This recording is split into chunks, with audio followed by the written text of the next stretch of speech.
Loneliness is one of the most powerful, yet misunderstood, psychological experiences we face. On the surface, it seems simple. Being alone equals being lonely. But the truth is far more complicated. Psychologists define loneliness not as the number of people around you, but as the gap between the relationships you want and the ones you actually have. You can sit in a crowded cafeteria and feel invisible. Or you can live by yourself in a cabin in the woods and feel completely content. So, if loneliness isn't about physical isolation, what is it really about?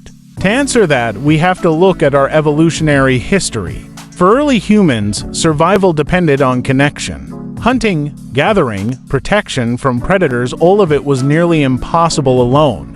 Being excluded from the group didn't just mean emotional pain, it meant death. Over thousands of years, our brains evolved a signal to protect us from that danger.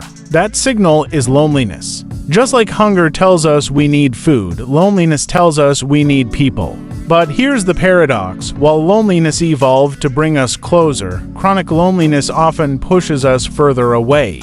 When people feel isolated for long periods of time, their brains shift into self-preservation mode. This means we become hyper-alert to threats, more likely to interpret a neutral glance as hostile or a delayed text message as rejection. It's a protective instinct, but one that backfires. Instead of drawing us closer to others, it often makes us more defensive, more withdrawn, and more distrustful. Psychologists call this a self-reinforcing cycle.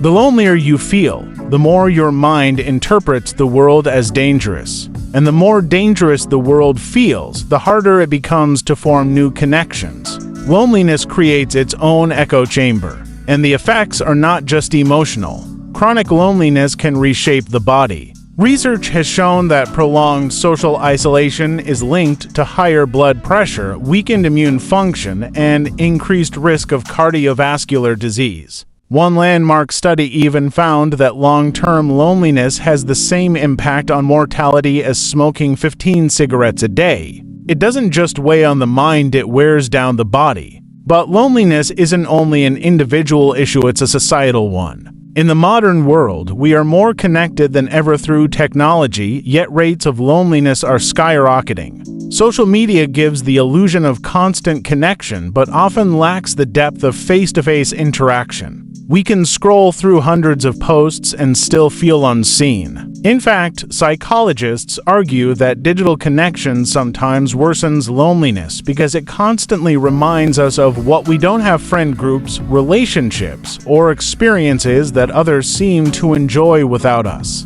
So how do we break the cycle? The answer isn't simple, but research gives us clues.